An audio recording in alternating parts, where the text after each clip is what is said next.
big, what did I learn today? What's the important stuff? I'm going to ask for a few people to share out from last time what you recall or what your notes recall for you. What was the important big stuff we did and what you learned last time? Ready for hands to go up. Oh my gosh, Violet's got a hand. Go ahead, Violet. Evidence is everything. If you don't have that in your notes yet, oh my gosh, you're going to need it because that's pretty much the game. Thank you for having that. Somebody else have a hand and something that you learned last time, specifically in class on Friday, the 14th. Alyssa.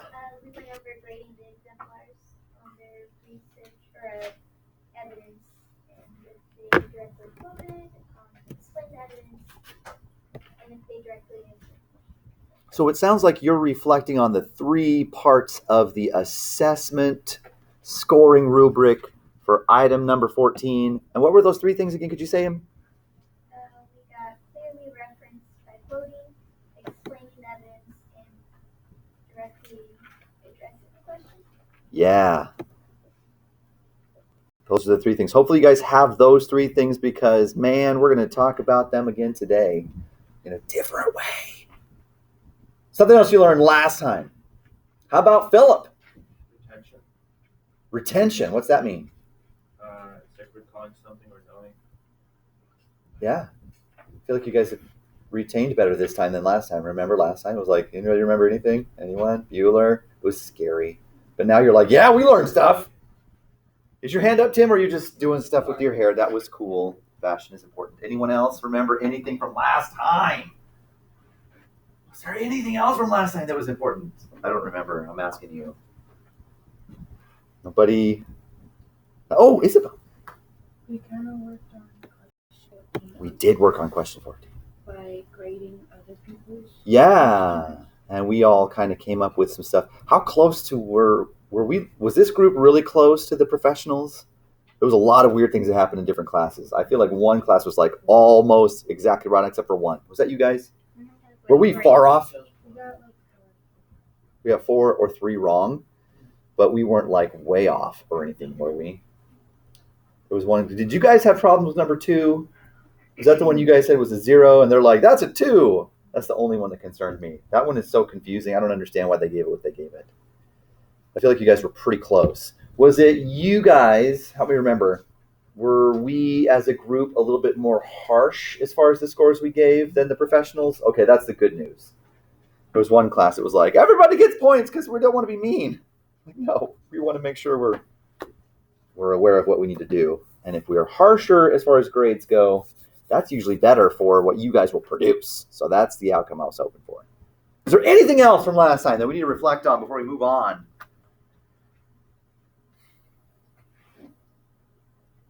Isabel again for the win. We talked about the kind of the question answers. You have to make sure you see the accent details. Yeah. Oh, yeah. That was a good point, right? If they say support your inference with details, they have a plural. That usually means you should do multiple examples from the text. Yeah, that's important. Building on that, I don't know if I said this to you guys last time, but I just want to say it now. For your notes for today, you always want to do a little bit more than you think you have to as far as evidence goes, right? Just one more little piece than you think you need to, and that will never hurt you. Unless they say exactly. If they ever say exactly 2, then don't go over 2. Some professors I had were very jerky about that. Professors are jerks. Write that down too. You're going to need that someday. Professors are almost always jerks. I think it's supposed to build character or something, but that is a truth. And then you'll get a nice one someday and you'll be like, wow, that professor wasn't a jerk. That's so weird. Because it's not normal. All right, cool. So, man, we're going to get into it today. I have an additional thing for you to observe and learn from, and then we might even get into applying it today. So hopefully this will bridge the gap between evidence is everything on this particular assessment, which we all went through to varying degrees of success. But it's, wow, that it logged out. Cool. The assessment is one piece, one one avenue of demonstrating visible learning, right? But we also want to make sure we practice it in other ways that are more with you involved, okay? And that brings us to performance task number 5, okay? So if I were taking notes, what I would put over here, topics, main ideas, performance task number 5, I'd put right there, okay? Because I would like to clarify the connection between evidence is everything and our current focus this month, the standard du jour. What do you say? What's the French word instead of du jour that means this month? Because du jour means of the day, right? Does anybody speak French or you know enough about Latin roots to know? Probably something like du mois or something weird. I don't know. Look it up. Homework bonus. Because I want to say that and sound smart. Because I'm not sounding smart right now. Okay, so our standard this month is reading standard number 6, right? Last time I brought this thing up, I used this one. So I want to just bring that up on the screen to review where we were. Okay, reading standard number 6 has to do with point of view. I'd write that down. If I were you, point of view / purpose, depending on the choices that you make. What was that thing? Help me remember. I said something about ands and ors, I hope. Do you recall from either last time or the time before, when you're looking at one of these standards, the word and the word or are both important for different reasons. Kat? And is you have to do all the things, or you can pick. Okay, cool. So and are required, ors are options. Got that? They're also good if you're trying to row your boat. Either or. So, like right up here, it says determine an author's point of view or purpose. Okay, so there's a difference in some of them, whether you're talking about point of view, okay, or like what were they trying to do? What is their purpose? Are they trying to persuade you for some reason? Okay, now I was talking with some people via email and in person when they asked me questions about point of view. And I noticed that some people might be getting a little bit confused. So I want to make sure we clarify the point of view we're talking about in this standard, all right? Now, some of you have some really good domain-specific vocabulary going, and you are aware that point of view, when we're talking about literary point of view, that means like the perspective from which the story is told. What's the vantage point of the narrator, right? Is it first person? You know, third person limited, third person omniscient, stuff like that is point of view that a lot of you are thinking of, right? I do not think that this standard is referring to that point of view, because if it is, that makes it very confusing, the rest of what they're asking you to do, right? It would be cool if you wanted to try that, but I don't know if I want to hurt your brain that much. Okay, so what other point of view could we be talking about if it's not like the story point of view where the narrator is the character in the story or some omniscient narrator that knows everything? What other point of view could this possibly be talking about that's not just literary, just to clarify a vocabulary term here? How about you, Mr. Max? And the point of view on an argument. That's one way to think about it. The point of view on an argument, or like the stance. What side of the issue do you believe, right? Are you Team McDonald's or Team Burger King? What's your point of view on fast food burger joints? Any other thoughts about point of view? Yeah? Well, it says point of view or purpose, and I feel like perhaps the word purpose is clarifying what they mean by point of view. Could be. Could be. Yeah. A lot of this also kind of depends on the text that you choose, because when you think about your text and this prompt, you would get a different response than if it was a different text in some cases. Isabel, you had your hand up a second ago. I got it. You got it. What were you going to say, just in case somebody else was thinking the same Maybe thing? it's like the author's point of view on why they did what they did. Maybe. Yeah. Yes? The word that comes to mind is opinion, like their opinion on whatever. Uh-huh. Could be. Very good. Let's maybe this will help 2. If we recall the other thing that we recalled last time, the goal. What are we trying to do here in English class? Remember, there's like this is where we want to go. What was that called? There was something we looked at. We jigsawed it a couple of times ago. Patrick's like, I'm going to side raise my hand and then hide it because I don't really know. Habits of mind. Let's take a look at the habits of mind real quick. Habits of mind. So, I feel like there's one in particular that sort of maybe sheds light on this particular standard, all right? So if we look down here, this last one that says, they come to understand other perspectives and cultures, right? I'm just going to read this one out loud. We don't have to analyze it and jigsaw it again. I'm just going to read. Students appreciate that the 21st century classroom and workplace are settings in which people from often widely divergent cultures and who represent diverse experiences and perspectives must learn and work together. Students actively seek to understand other perspectives and cultures through reading and listening, and they are able to communicate effectively with people of varied backgrounds. They evaluate other points of view critically and constructively through reading great classic and contemporary works of literature representative of a variety of periods, cultures, and worldviews. Students can vicariously inhabit worlds and have experiences much different than their own. So if we're thinking about point of view from this particular standard and what that habit of mind just said, does that give you any other perspective on what point of views we're talking about here? That'll help you understand what you need to do.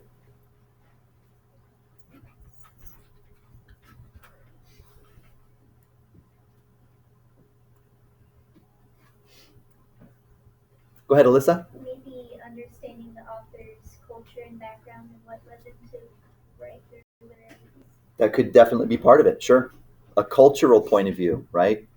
The way a certain culture in the world or in the past sees things or saw things. And that might be different from the way you see it. It's a different point of view than you might have, right? Does that help? You guys have any questions about? So it's sort of like, how does this text see something? And what is that something that this is asking to figure out? All right? So you have to decide when you're looking at the prompt here, and hopefully you have a text in mind that you're going to analyze. What does analyze mean? Let's review that. Did we talk about that a couple of times ago? Analyze is an academic vocabulary word that you should have in your prefrontal cortex. I just said something about the brain I'm not sure is accurate. Is that where you do stuff with your mind? What does analyze mean? We talked about this a couple of times ago where I brought up the term cognitive task analysis, which, by the way, is what we're doing right now, which is the fourth most bestest influencer of learning gooder, according to the Visible Learning Global Research Database about what makes people learn gooder. Remember this thing? So what did analysis mean when we talked about that?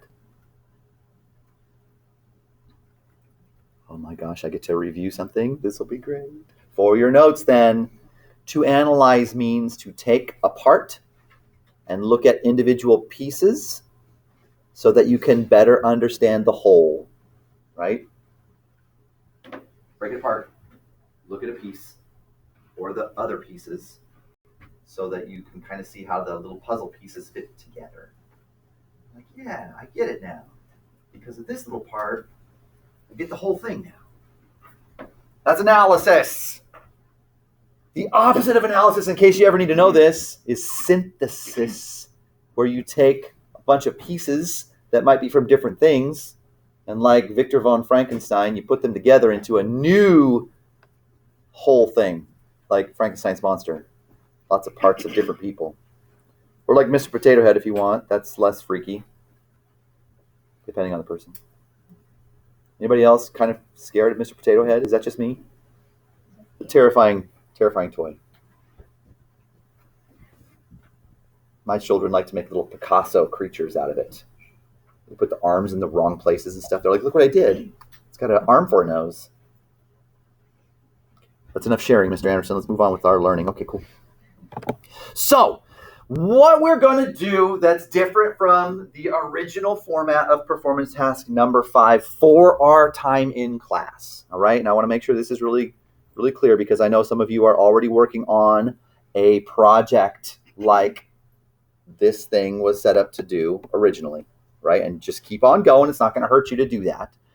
You can definitely do part of that for home coursework instead of stuff out of the textbook. That's fine. Keep doing it, all right?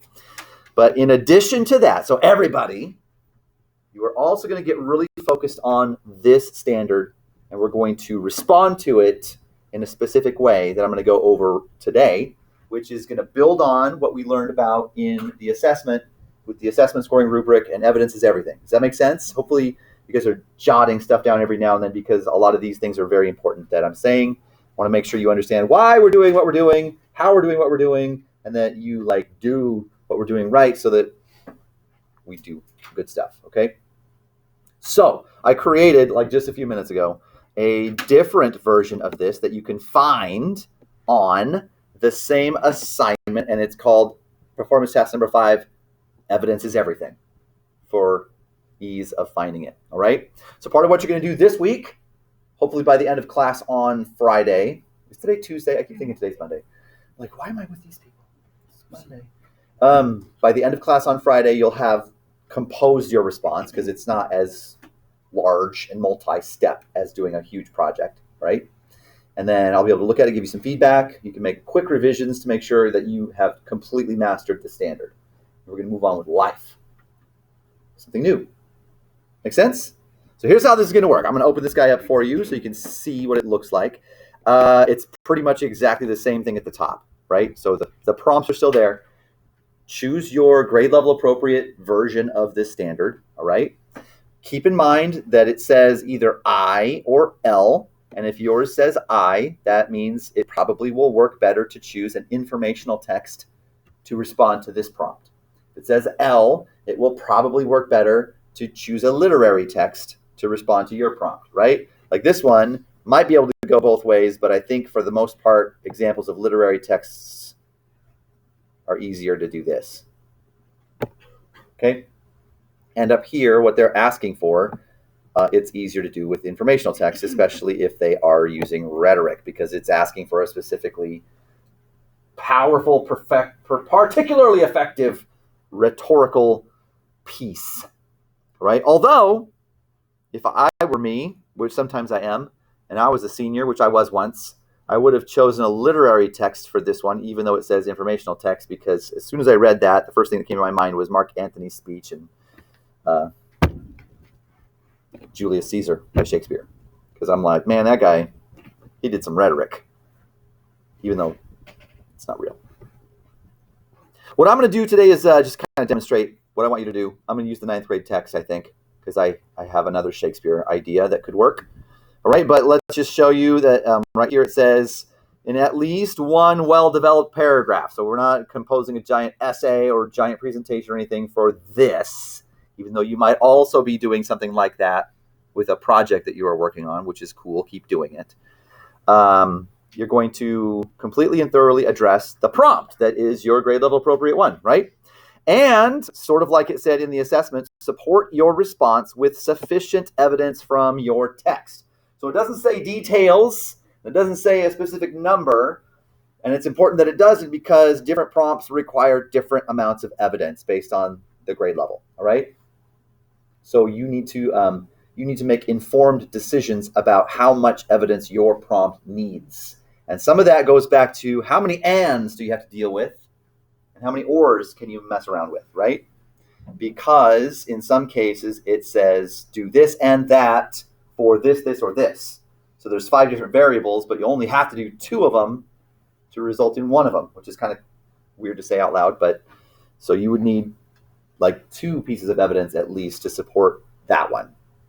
Unless you want to go crazy. And right up here, if you're a senior, you'll notice that there is 3 things at the end that you could say that the style and the content contribute to either the power, the persuasiveness, or the beauty, you might do more than one if you were trying to be above and beyond, or you just felt like it.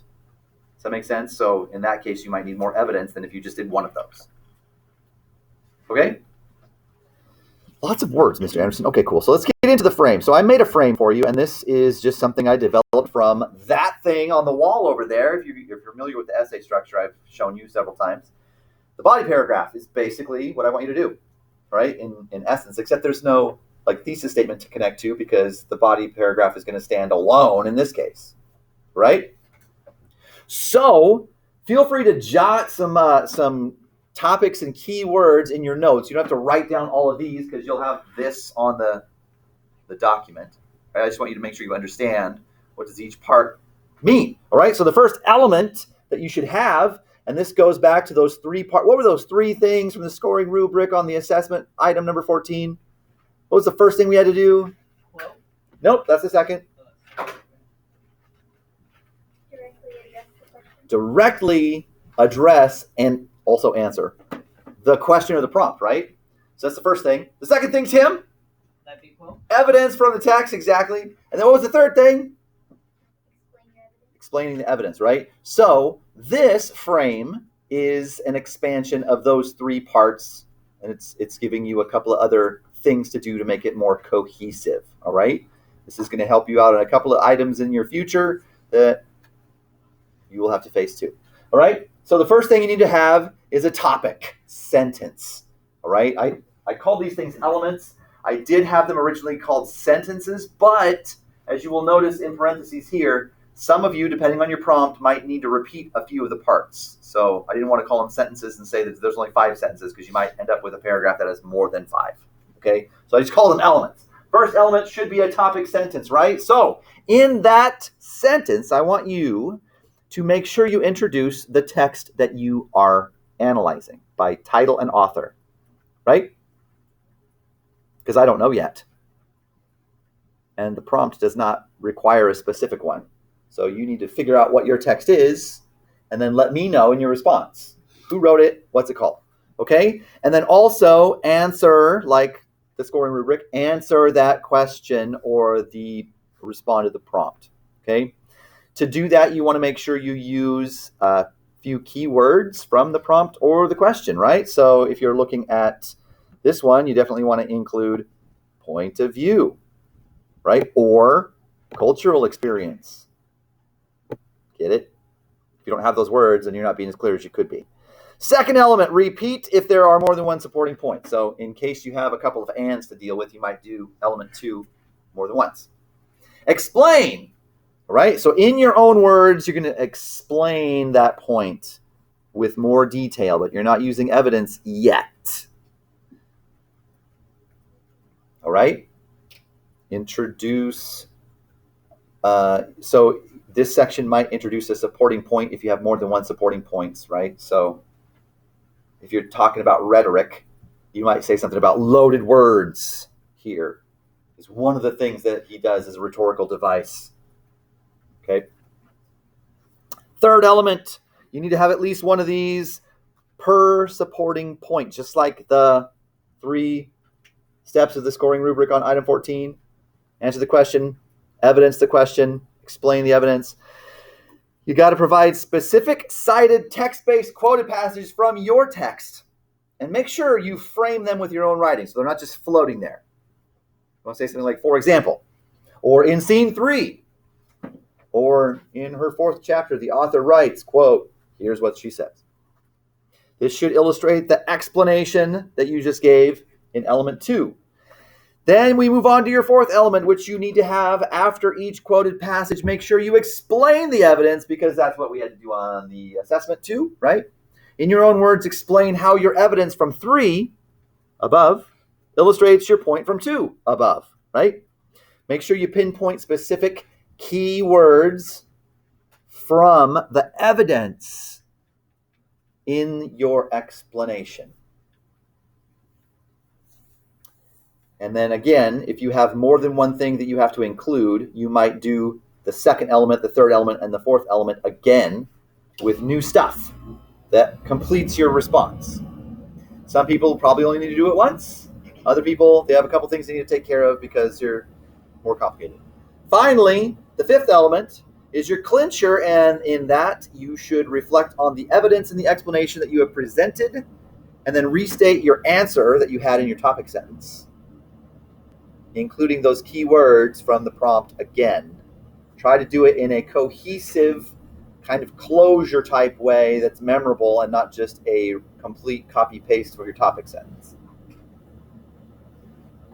If you do this, you will not have any trouble with any essay question ever again, unless you don't understand what the question is asking. That's the only key. If you can't figure that out, then this won't help you, but you can at least demonstrate giving it a shot. I think this is asking about this, so here's what I'm going to answer. Done that a few times.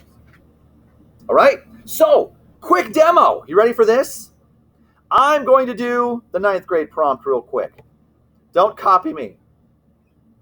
But benefit from my, I'm going to make a copy of this, actually. I'm just going to write right on it. Let's just make a copy. Copy of, let's call this Mr. A's demo number 5. Okay, so pretending that I am a 9th grader right now, I am tasked with the prompt of analyzing a particular point of view or cultural experience reflected in a work of literature from outside the United States. Drawing on my wide reading of world literature, which I've already done, so I don't need to worry about articulating how much world literature I have done in the answer to this question. That's taken care of, right? So that might have confused some people. So just, assume that you have done some reading of world literature and pick one that's not from the United States. That's basically all you have to do. So I'm going to do this one. I'm going to do a cultural experience, okay? So that's what I'm going to focus on. I'm not going to worry about a point of view in this case because I'm choosing this one because it says or. And the work of literature from outside the United States I am choosing, since I just read it because I'm a 9th grader, is Romeo and Juliet by William Shakespeare, right? He's a British author. That's not the United States. It works. Get it? Okay, cool.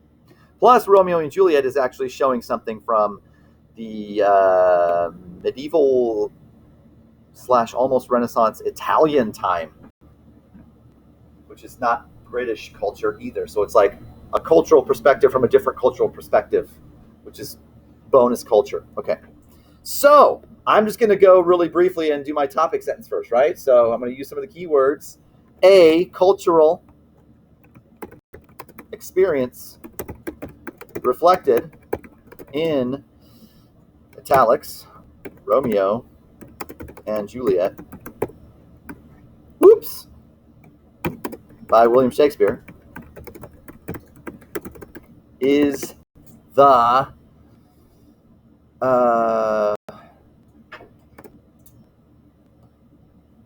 dueling. What was the chat? Dueling to the death thing.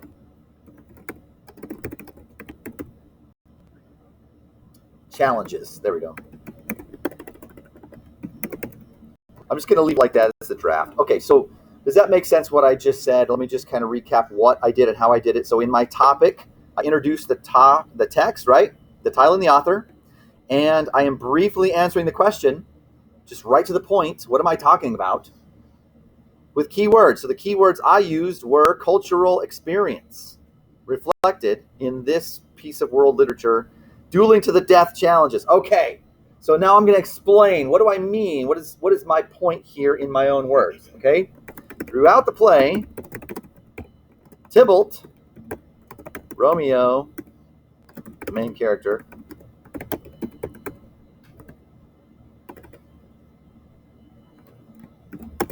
rival, is constantly trying to one-up him, and eventually issues a challenge to duel to the death, which is a very, oh my gosh, I just did something with my thumb on my touchpad that I've never done before. Have you ever done that? You're just like, there's a new feature of a Chromebook that I don't care about, which is Twitch. What's happening right now? I don't even understand what's going on. keyboard has just abandoned reason. I guess I wasn't on the home row or something. Which a very different experience than contemporary America. Problem solving. For example, gosh, there's no apostrophe there. Okay, so I'm going to say in Act 2, Scene 1, imagine I have a real quote here. I'm just going to, from memory, try to quote it without taking the time to open up the digital textbook. Scene 1, there's some misspellings here. Benvolio and Mercutio are discussing something about Romeo while he's gone. Quote, a challenge I'll warrant.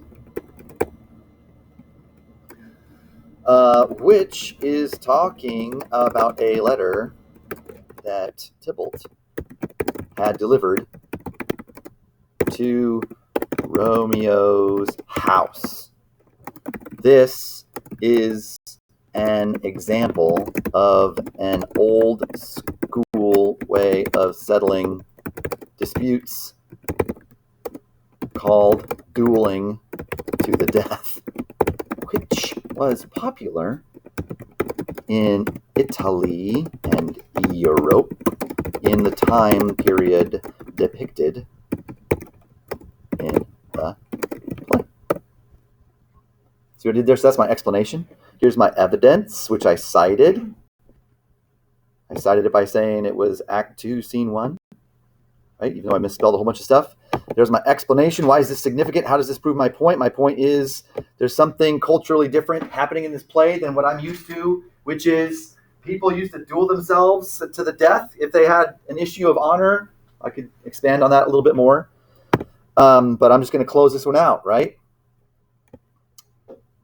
This and a few other instances in the play show a cultural experience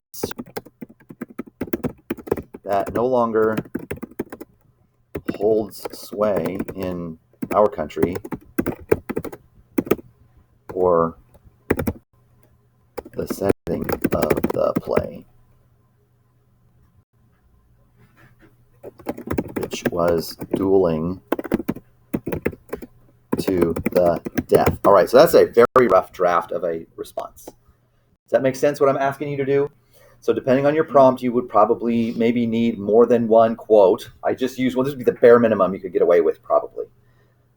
If you took my advice from earlier where I said try to do at least one more than you think you need to, if I could remember the other quote off the top of my head, I would include the other one, which is where they actually fight at the end in Act 3. But I can't think of the wording right now. I would put that in there too. I would say something like, another example can be seen when they show down and actually fight, and Mercutio tries to take his place because he thinks he's mad with grief over this breakup situation, whatever. So it would be a little bit longer, but that would be enough to fully answer what this prompt is asking me to do at the 9th grade level.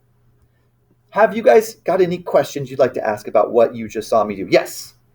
So if you come across something that you feel like is a good response for the prompt, but the quote is just like, 2 or 3 pages of content that you don't want to include in your response, can you paraphrase and count that as evidence in the text? Yeah, in that case, what I would do, because you don't want to have 2 or 3 pages of a quoted passage, probably ever. But you want to make sure you are being really clear about what part are you talking about. So I would cite part of it, like where does the part that I'm talking about start? And I would say, when the author begins section 2 with, quote, in the beginning of time, there was this big thing that happened that everybody calls Big Bang or whatever, ... and then end the quote and then supply my paraphrase for the rest of it. I think that would probably be the best way to do it. Otherwise, I would just be too big. Right? And then in your explanation, you want to make sure you specifically cite parts of it that you're explaining and how it's significant to your point, but then that would work. Right? for this. If you're doing your master's thesis, you probably want that whole thing. Was there another hand in the back? Was it? Okay, Alyssa. So, is this prompt for performance task number 5? Yes. Okay, so if we're already doing a project on the side, Keep doing it. You're doing great. You're doing other things that count for other stuff, which is good. okay, so if our performance task doesn't necessarily meet this prompt, Then it's do we meeting have other to do things. both, or Yeah. So if you're doing getting really excited about one of these options over here where you're building a discussion or getting a presentation put together, those are meeting other standards, and that's cool. So keep doing it, right? But I also need to make sure you guys are able to do this, and a lot of the cool projects people have been doing have not necessarily clearly and accurately answered the prompt, which I noticed in your assessment results was also kind of an area of growth that we all need to make sure we pinpoint. So that's why I made this little change for now, to make sure we practice and see this and get into the habit of looking, what is that saying? What do I need to do? How do I do that? And then also be doing those other things which you're doing on the side, which is fine. Okay, so for now, for this one, like a well-formed paragraph is all you need to have to respond to this prompt. If you are also responding to it in a larger thing, that is okay. If you're writing an essay or doing a presentation about the same thing, that's cool. And you might even have some of that stuff that you could just repurpose for your paragraph here. It would be a lot easier for you because you've already done some of the legwork. That's what I want you to do, right? But I want you to just practice this whole evidence is everything thing and understanding and analysis of a specific prompt. And that is what we need to do for now. Any other questions you'd like to ask real quick? Yes, Sir Tim. Does it need to be in a box format? Well, there's just a place I made a little place for you to put your answer. Okay. So that it's easier for me and you to know where it is, and for I don't know what else. There's other reasons. I don't know if I want to say them out loud, but some people are freaked out by writing in boxes apparently, and they don't know what to do, and I wanted to give people some more practice doing that for what it's worth.